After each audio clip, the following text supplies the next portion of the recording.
शोभा भारती। पेश है आज का हमारा न्यूज बुलेटिन। आइए नजर डालते हैं आज के हेडलाइंस पर। महाराष्ट्र के भंडारा जिले के अस्पताल में लगी आग, 10 नवजात बच्चों की दर्दनाक मौत। प्रधानमंत्री, राष्ट्रपति समेत सभी बड़े नेताओं ने जताया दुख। एसआईटी की टीम ने शुरू की मुरादनगर शमशान घाट हादसे की जांच, घटना स्थल से लिए साक्ष्य। शनिवार को दुर्घटना में बाल बाल बची एसआईटी सदस्यों की गाड़ी। शस्त्र लाइसेंस का नवीनीकरण के लिए कागजात मांगने पर दरोगा ने की असलहा ऑफिस में तोड़फोड़, एक अन्य दरोगा को जड़ दिया थप्पड़। एसएसपी ने किया आरोपी दरोगा को सस्पेंड। बर्ड फ्लू को लेकर गाजियाबाद में भी किया गया अलर्ट, मुरादनगर वेब सिटी में पक्षियों के मरने से मचा हड़कंप, विभाग ने शुरू की जांच।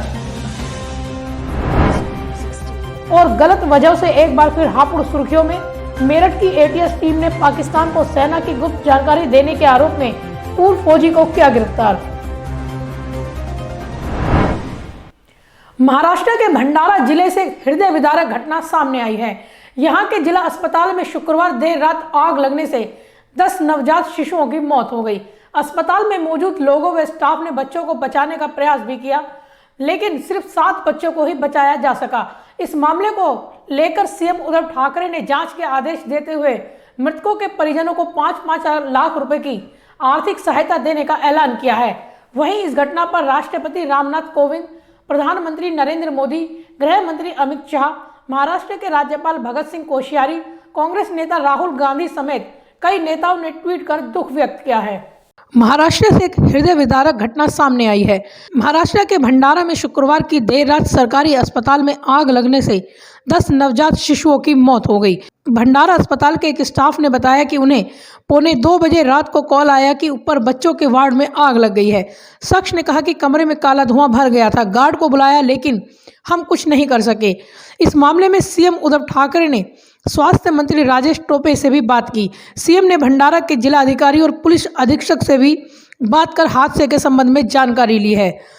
मुख्यमंत्री उद्धव ठाकरे ने हादसे की जांच के आदेश दिए हैं, साथ ही मृतकों के परिजनों को 5-5 लाख रुपए का मुआवजा देने का ऐलान किया है। आज सवेरे 1:30 बजे डिस्ट्रिक्ट भंडारा डिस्ट्रिक्ट हॉस्पिटल, यहाँ पर एसएनसीयू वार्ड जो है, उस वार्ड में जो बेबी वार्मर्स होते हैं उसमें 10 बालक उपचार ले रहे थे।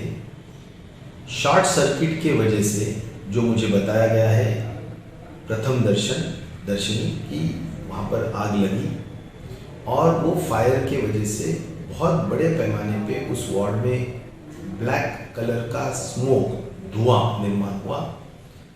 वहाँ पर जो भी नर्स और वार्ड वाइज सिक्योरिटी लोग थे, उन्होंने पूरा कोशिश करके कुल मिला के 2 वार्ड में मिला के 17 बालक थे, उसमें से 7 बालक बचा पाए और 10 बालक की दुर्दैव से मृत्यु हुई है। उसमें सफोकेशन से 7 बालक की मृत्यु हुई और 3 बालक की फायर के वजह से मृत्यु हुई है। यहाँ पर ये घटना स्थल पर कलेक्टर, एसपी, हमारे डेप्यूटी डायरेक्टर, सिविल सर्जन, सभी लोग रात को 1:30 बजे 2 बजे के बाद अभी तक काम कर रहे हैं। जो 2 लीगल प्रॉब्लम्स थे, जिसमें एक पोस्टमार्टम जरूरी होता है, लेकिन होम सेक्रेटरी ने ये वेव किया है और पोस्टमार्टम न करते हुए बॉडीज को फैमिली के ताबे में देने के लिए वहाँ पर हमने आदेश जारी किया है।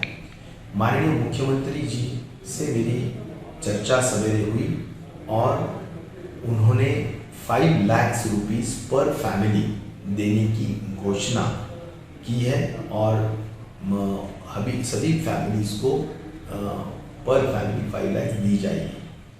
प्रत्यक्षदर्शियों ने बताया कि फायर ब्रिगेड की गाड़ी से बालकनी में चढ़े और दरवाजे व खिड़कियां तोड़ी, जिसके बाद वे अंदर जा सके। आधे बच्चे तब तक जल गए थे, जो जले नहीं थे उनमें भी जान नहीं थी। भंडारा के सिविल सर्जन डॉक्टर प्रमोद खंडाके ने कहा कि जानकारी मिलते ही सभी लोग वार्ड की ओर दौड़े, तब उन्होंने अंदर धुआं देखा। भंडारा के जिला अधिकारी ने कहा कि तकनीकी समिति यह जांच करेगी कि आग लगने की इस घटना के पीछे क्या वजह थी। रात 2 बजे आग लगी थी, जिसमें 10 नवजात शिशुओं की मौत हो गई, तो वहीं 7 को बचाया जा सका। रात को करीब 1:30 से 2 बजे के बीच में यहाँ पर जो न्यूबॉर्न केयर यूनिट है हमारा, उसमें आग लगी थी और इस दुर्दैवी घटना में करीब 10 बच्चों की मृत्यु हुई है और हम 7 बच्चों की जान बचा पाए हैं। सर, इंक्वायरी किस तरीके की होगी? इसमें डिटेल इंक्वायरी की जाएगी और उसमें क्या कारण रहा इस घटना का, इस पे उसको चिन्हित किया जाएगा। प्राथमिक कारण क्या लगता है शॉर्ट सर्किट की वजह से? नहीं, अभी कहना बिल्कुल मुश्किल है। हमने फायर कॉलेज के एक्सपर्ट्स और इलेक्ट्रिकल इंस्पेक्टर्स बुलाए हुए हैं, वो उसको देखने के बाद सही कारण बता पाएंगे। डिप्टी सीएम अजित पवार ने हर अस्पताल के शिशु वार्ड में सेफ्टी ऑडिट के निर्देश दिए हैं। इस हृदय विदारक हादसे पर राष्ट्रपति रामनाथ कोविंद, प्रधानमंत्री नरेंद्र मोदी, गृह मंत्री अमित शाह, महाराष्ट्र के राज्यपाल भगत सिंह कोश्यारी, कांग्रेस नेता राहुल गांधी समेत कई नेताओं ने ट्वीट कर दुख व्यक्त किया है। राष्ट्रपति रामनाथ कोविंद ने कहा कि महाराष्ट्र के भंडारा में हुए अग्नि हादसे में शिशुओं की असामयिक मौत से गहरा दुख हुआ है।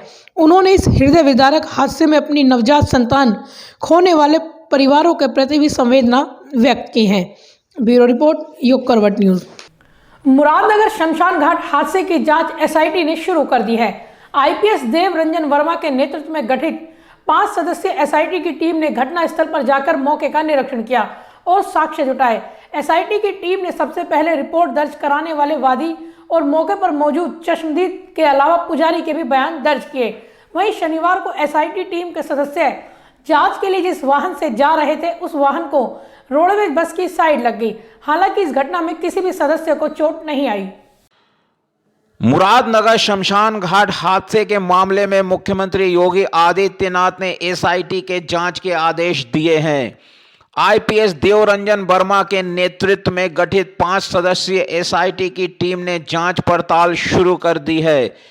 एसआईटी की टीम ने शुक्रवार को पहले दिन शमशान घाट पहुंचकर घटनास्थल का निरीक्षण कर जरूरी साक्ष्य जुटाए। इसके साथ ही सबसे पहले रिपोर्ट दर्ज कराने वाले वादी और मौके पर मौजूद चश्मदीद के अलावा पुजारी के भी बयान दर्ज किए गए। जिस तरह से कड़ी दर कड़ी एसआईटी ने जांच शुरू की, उससे कयास लगाए जा रहे हैं कि इस मामले में कई और नाम आ सकते हैं, जिनकी लापरवाही के कारण ये दर्दनाक हादसा हुआ है।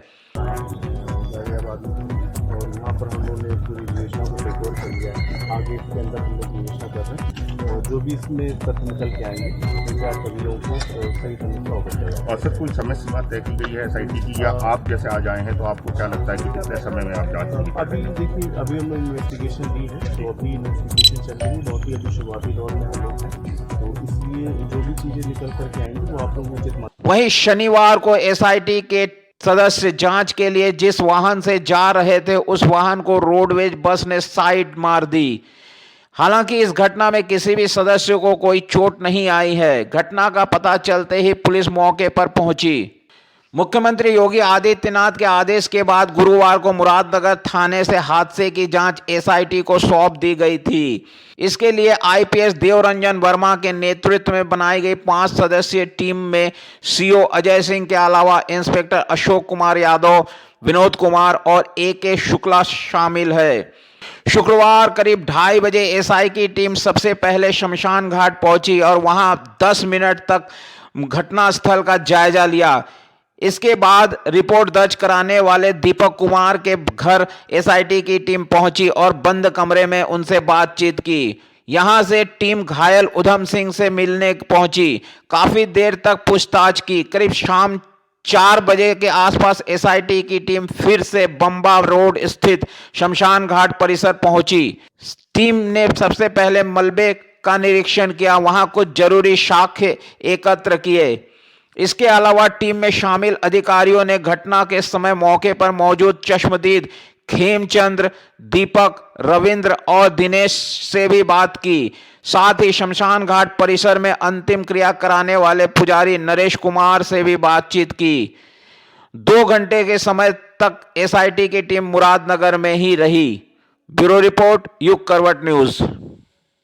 प्रधानमंत्री नरेंद्र मोदी ने शनिवार को 16वें प्रवासी भारतीय सम्मेलन को संबोधित करते हुए कहा कि दुनिया गवाह है, जब भी भारत के सामर्थ्य को सवालिया निगाहों से देखा गया तो हर बार भारतीयों ने इसे गलत साबित किया है।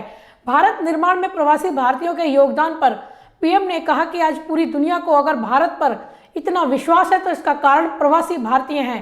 आज पूरी दुनिया भारत के वैक्सीन का इंतजार कर रही है। भारत के सामर्थ्य का लाभ सभी को मिलता है।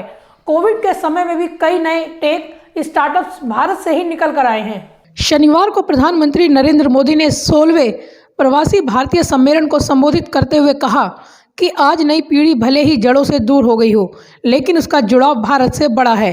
प्रधानमंत्री नरेंद्र मोदी ने कहा कि इस बार कोरोना काल में भारत के लोगों ने शानदार काम किया है और ये लोग आसपास के लोगों के प्रति मददगार दिखे।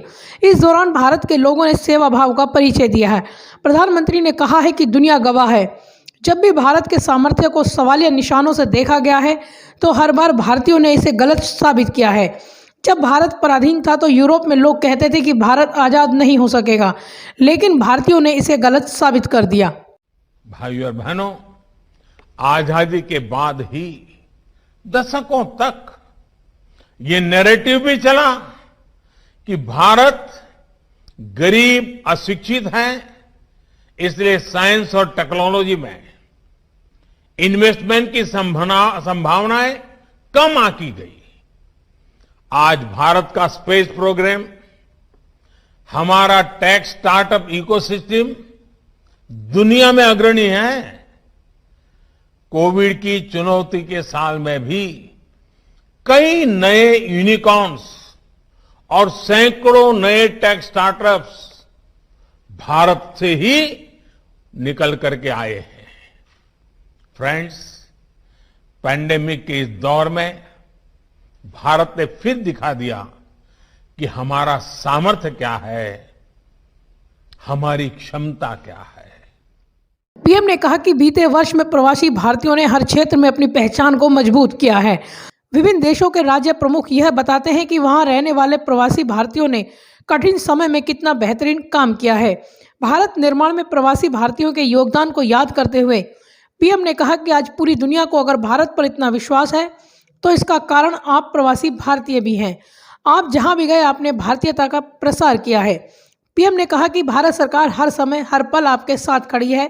कोरोना काल में वंदे भारत मिशन के तहत 45 लाख भारतीयों को मदद पहुंचाई गई। आज दुनिया के कोने कोने से हमें भले ही इंटरनेट से जोड़ा है, लेकिन हम सभी का मन हमेशा से मां भारती से जुड़ा है। एक दूसरे के प्रति अपनत्व से जुड़ा है। फ्रेंड्स, दुनिया भर में मां भारती का गौरव बढ़ाने वाले आप सभी साथियों को हर साल प्रवासी भारतीय सम्मान देने की परंपरा है।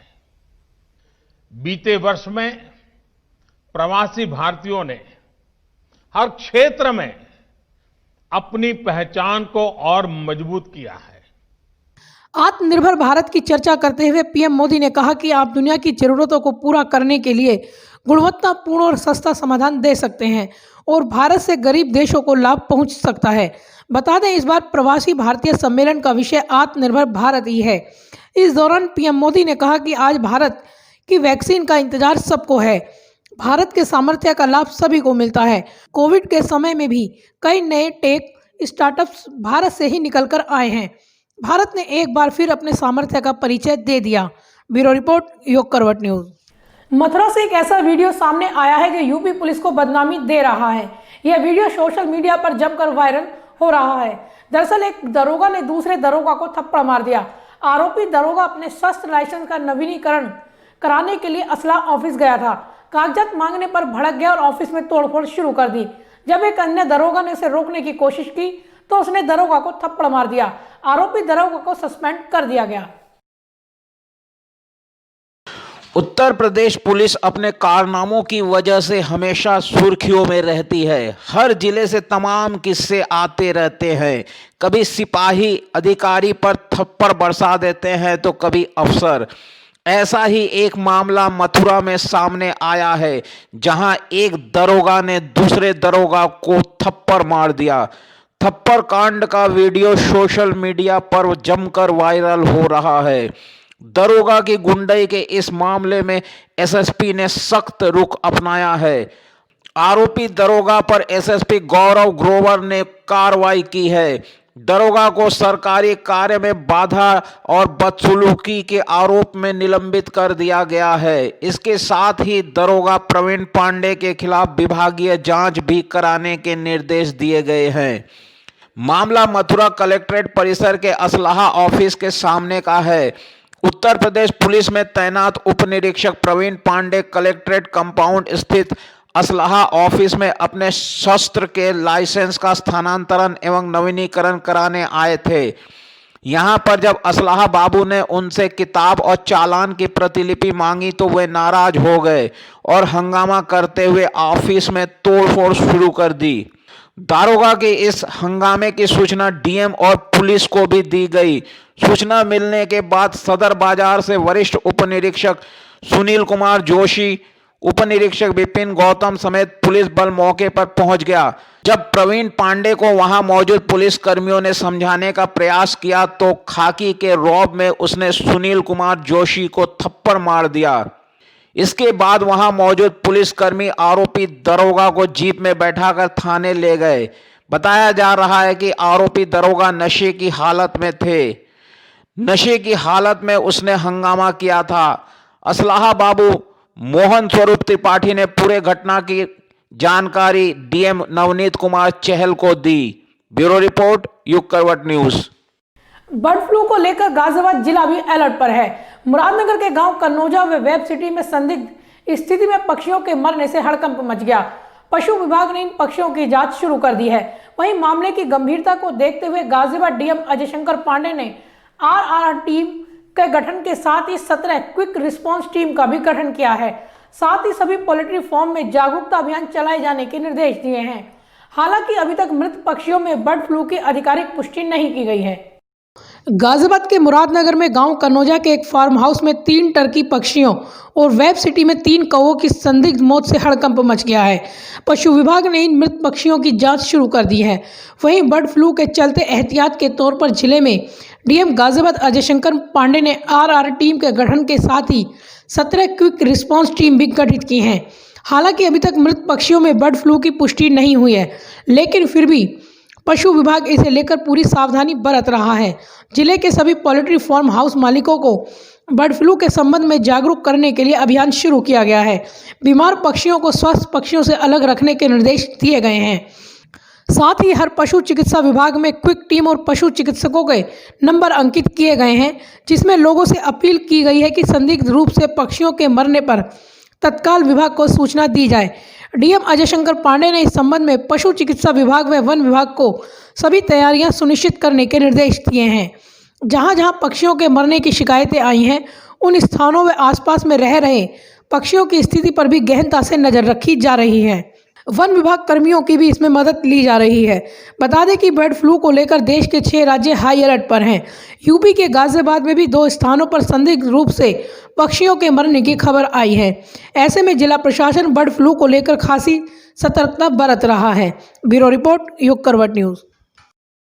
गलत वजहों के कारण हापुड़ एक बार फिर सुर्खियों में है। एटीएस मेरठ की टीम ने शुक्रवार को हापुड़ से एक पूर्व फौजी को गिरफ्तार किया है, जो सेना की गोपनीय जानकारी को पाकिस्तान भेज रहा था। इससे पहले हापुड़ से ही अंतर्राष्ट्रीय आतंकवादी अब्दुल करीम टुंडा और डेविड हेडली के साथ तहुवर राणा का भी कनेक्शन जुड़ा हुआ था। एटीएस की टीम आरोपी पूर्व फौजी सौरभ शर्मा से लखनऊ में पूछताछ कर रही है। पूर्व फौजी 6 माह पहले ही फौज से रिटायर हुआ था। एटीएस मेरठ की टीम ने शुक्रवार को हापुड़ से एक पूर्व फौजी को गिरफ्तार किया है, जो सेना की गोपनीय जानकारी को पाकिस्तान भेज रहा था। एटीएस की टीम आरोपी पूर्व फौजी सौरभ शर्मा को लेकर लखनऊ के लिए रवाना हो गई। वहां उससे करीब पूछताछ की गई। एटीएस ने इस संबंध में तमाम साक्ष्य भी जुटाए हैं। एटीएम ने इससे पहले पूर्व फौजी को हिरासत में लिया था, लेकिन कुछ समय पूछताछ के बाद उसे छोड़ दिया था। अब एटीएस की विशेष टीम ने फिर उसे हिरासत में लिया। इसकी जानकारी एडीजी कानून व्यवस्था प्रशांत कुमार ने एक प्रेस वार्ता के दौरान दी। ट्रांजिट रिमांड पे हम लोग उसको लाएंगे तथा आगे की विधिक प्रक्रिया करेंगे। यहाँ पर ये बताना उपयुक्त होगा कि अनस गिलैती का बड़ा भाई इमरान गितैली को एनआईए हैदराबाद द्वारा भी हाल ही में गिरफ्तार किया गया था। आरोपी पूर्व फौजी हापुड़ के बहादुरगढ़ थाना के बिहुनी गांव का रहने वाला है। सौरभ 6 माह पहले ही सेना से सेवानिवृत्त हुआ था। लखनऊ के एटीएस थाने में सौरभ शर्मा के खिलाफ ऑफिशियल सीक्रेट एक्ट के तहत रिपोर्ट दर्ज की गई है। पुलिस अब उसके साथियों की तलाश कर रही है, जिसके संबंध में जो धाराएं और मुकदमा अपराध संख्या है वो प्रेस नोट में आपको दिया गया है। इस प्रकार 2 अभियुक्त गिरफ्तार किए गए हैं। पहला सौरभ शर्मा और दूसरा अनस गितैली जो कि गोधरा गुजरात का रहने वाला है। इनके पास से 2 मोबाइल फोन। इससे पहले भी आतंकवादियों के साथ कनेक्शन के लिए हापुड़ का नाम सामने आ चुका है। अब्दुल करीम टुंडा, डेविड हेडली के साथ ही तहव्वुर राना जैसे मोस्ट वांटेड आतंकियों से हापुड़ में जांच की गई थी। अब एक बार फिर पूर्व फौजी के पाकिस्तान कनेक्शन सामने आने से जिले के लोग सख्ते में हैं। ब्यूरो रिपोर्ट, युग करवट न्यूज। गाजियाबाद में कोरोना टीकाकरण को लेकर तैयारियों का अंतिम दौर चल रहा है। तैयारियों के चरण में 11 जनवरी को दूसरे दौर का कोरोना ड्राई रन किया जाएगा। इसके लिए 44 बूथ बनाए गए हैं। वहीं 11 जनवरी के बाद वैक्सीन मिलने के बाद टीकाकरण लगाए जाने की प्रक्रिया शुरू होगी। इसके लिए सभी वैक्सीन कोल्ड चेन सेंटर पर सीसीटीवी कैमरे लगाए गए हैं। पहले चरण में जिले में करीब 21,815 लोगों को टीके लगाए जाने का लक्ष्य रखा गया है। हर बूथ पर 280 लोगों को टीके लगाए जाएंगे। टीकाकरण से पहले 11 जनवरी को जिले में एक बार फिर मॉक ड्रिल कराई जाएगी। जिले में इसके लिए 44 सेंटर बनाए गए हैं जहां दूसरे चरण की मॉक ड्रिल की जाएगी। हर बूथ पर 11-11 फेक लाभार्थियों को टीका लगाया जाएगा। वहीं शासन से वैक्सीन मिलने के बाद उनके रखरखाव में कोई कोताही न बरती जाए, इसके लिए डीएम गाजियाबाद अजय शंकर पांडे के निर्देश पर जिला स्तरीय वैक्सीन स्टोर व कोल्ड चेन पॉइंट पर सीसीटीवी कैमरे लगाए जा रहे हैं, जिसकी मॉनिटरिंग कंट्रोल रूम से की जाएगी। 11 जनवरी को ड्राई रन के बाद पहले चरण की कोविड वैक्सीन की तैयारियां भी लगभग पूरी हो जाएंगी। टीकाकरण के लिए 44 स्थानों का चयन किया गया है, जहां 70 टीके प्रतिदिन लगेंगे। 4 दिन तक चलने वाले इस टीकाकरण कार्यक्रम में एक बूथ पर 280 लोगों को टीके लगाए जाएंगे। इस तरह से पहले चरण में 21,815 लोगों के टीकाकरण का लक्ष्य रखा गया है। टीकाकरण के लिए 140 स्वास्थ्य कर्मियों की ड्यूटी लगाई गई है। हर टीकाकरण बूथ पर 2 पुलिसकर्मी भी तैनात रहेंगे। कोल्ड चेन पॉइंट पर विद्युत आपूर्ति नियमित रहे, इसके लिए जनरेटर की व्यवस्था की जा रही है। इतना ही नहीं, टीकाकरण के बाद निकलने वाले मेडिकल वेस्ट को लेकर भी विशेष सतर्कता बरती जाएगी। इसके लिए विशेष बैग का इस्तेमाल किया जाएगा। पहले चरण के टीकाकरण के बाद दूसरे चरण में पुलिस विभाग, CISF, NDRF, civil defence, home guard, jail कर्मचारी, पीएससी, नगर निगम, नगर पंचायत, नगर पालिका, रेवेन्यू स्टाफ को कोविड-19 टीका लगाया जाएगा। टीकाकरण स्थलों पर ड्राई रन के दौरान डीएम ने पूरी सतर्कता बरतने के निर्देश दिए हैं। कोडिंग से लेकर टीकाकरण के बाद मरीजों की सेहत पर भी निगरानी रखी जाएगी। ब्यूरो रिपोर्ट, युग करवट न्यूज। मध्य प्रदेश के पुछी करगुआ गांव में एक अनोखी शादी का मामला सामने आया है। यहाँ के लोगों ने पानी की कमी को दूर करने के लिए कुत्ते और कुतिया की शादी की। पूरे हिंदू रीति रिवाज से न सिर्फ यह अनोखी शादी कराई गई, बल्कि 800 मेहमानों के लिए भोजन बनाया गया और विधिवत विदाई समारोह भी हुआ। लोगों ने नाच गाकर शादी का जश्न भी मनाया। गांव के लोगों का कहना है कि इस तरह से शादी करवाने से इंद्रदेव खुश हो जाते हैं। मध्य प्रदेश के पुछी करगुआ गांव में एक हैरान करने वाला वाकया सामने आया है। यहाँ एक अजीबोगरीब शादी हुई। गांव वालों ने एक कुत्ता जिसका नाम गोलू है और एक कुतिया जिसका नाम रश्मि है, उसकी हिंदू रीति रिवाज से शादी कराई। इस शादी में गांव के लोगों ने सिर्फ बढ़ चढ़कर न सिर्फ हिस्सा लिया, नाच गाना भी जमकर हुआ। बाकायदा लोगों के लिए भोज का भी विशेष इंतजाम किया गया। लेकिन इस शादी के पीछे की कहानी भी कम चौंकाने वाली नहीं है। दरअसल मध्य प्रदेश के पुछी करगुआ गांव के लोग कई दिनों से पानी की कमी से जूझ रहे थे।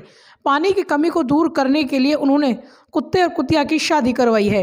गांव के लोगों का मानना है कि अगर 2 मूक जानवरों की शादी करवा दी जाए तो इंद्रदेव खुश हो जाते हैं। गांव के मूलचंद नायक ने अपनी रश्मि नाम की डॉगी की शादी उत्तर प्रदेश के बकवा खुर्द निवासी अशोक यादव के गोलू नामक डॉगी के साथ हिंदू रीति रिवाज के अनुसार कराई है। साथ ही परिजनों द्वारा नम आंखों से डॉगी रश्मि को विदाई दी गई। इतना ही नहीं, शादी में 800 लोगों को भोजन भी कराया गया था। गांव वालों का मानना है कि इस शादी से उन लोगों की पानी की दिक्कतें खत्म हो जाएंगी। कुत्ते के मालिक अशोक यादव ने बताया कि शादी से गांव के लोगों की पानी की समस्या खत्म हो जाएगी। उन्होंने बताया कि गांव में पीने के लिए भी पानी नहीं है। ऐसे में यहाँ की महिलाएं बहुत दूर जाकर घंटों लाइन में लगकर पानी लाती हैं। ऐसे में मूक जानवरों की शादी कराई गई है ताकि लोगों को इस किल्लत से निजात मिल सके। ब्यूरो रिपोर्ट, युग करवट न्यूज़। अयोध्या में श्री राम के भव्य मंदिर के लिए मकर संक्रांति से घर घर जाकर धन संग्रह किया जाएगा। इसके लिए मंदिर निर्माण निधि समर्पण समिति का गठन किया गया है। समिति के अध्यक्ष दुधेश्वर नाथ मंदिर के महंत नारायण गिरी ने बताया कि इस कार्य के लिए 1000 लोगों की टोलियां बनाई गई हैं, जो शहर के विभिन्न इलाकों में जाकर राम मंदिर के लिए धन एकत्रित करेंगी। यह अभियान 15 जनवरी से 27 फरवरी तक चलेगा। 15 जनवरी से लेके 27 फरवरी तक ये जो है राम जन्मभूमि के लिए जो निर्माण होना है, उनमें कम से कम जो है 300 करोड़ रुपए के आसपास लगने वाला है। तो समस्त भारत के जितने हिंदू है और अन्य लोग भी जो भी दान देना चाहते हैं, तो किसी संगठन से, किसी एक व्यक्ति से प्राप्त नहीं करें, प्रत्येक व्यक्ति के पास जाएंगे। तो गाजियाबाद में हमने तय किया कि 3 लाख परिवारों में हम जाएंगे, जो महानगर गाजियाबाद है हमारा, 3 लाख परिवारों जाके वो निधि को संकलन करेंगे और वो राम जन्म मंदिर के लिए भेजेंगे। तो उसमें 10 रुपये का टोकन है जो, और अपना 100 रुपये का है। उसके अलावा 20 रुपये का 20,000 कोई देगा तो उसको रसीद देंगे। इसके ऊपर जो है वो सीधा राम जन्मभूमि का चेक दिया जाएगा। और ये राम जन्मभूमि तीर्थ क्षेत्र ट्रस्ट है, उसके तहत जो है ये समिति बनी है, जिसका पूरा नाम है श्री राम जन्मभूमि मंदिर निर्माण निधि समर्पण समिति गाजियाबाद महानगर। तो उसका मैं अध्यक्ष हूँ। और ये सभी है हमारा कल जो है बाइक रैली निकलने वाली है। यहाँ करीब 10,000 जो है नवयुवक लड़के जो है वो विभिन्न बाजारों में जाते हुए रामलीला मैदान से कल निकलेगी। तो आज के लिए फिलहाल बस इतना ही। गाजियाबाद और आसपास की खबरों के लिए देखते रहिए युग करवट न्यूज और विस्तार से खबरों को जानने के लिए पढ़िए युग करवट न्यूज़पेपर। सब्सक्राइब कीजिए युग करवट। नमस्कार।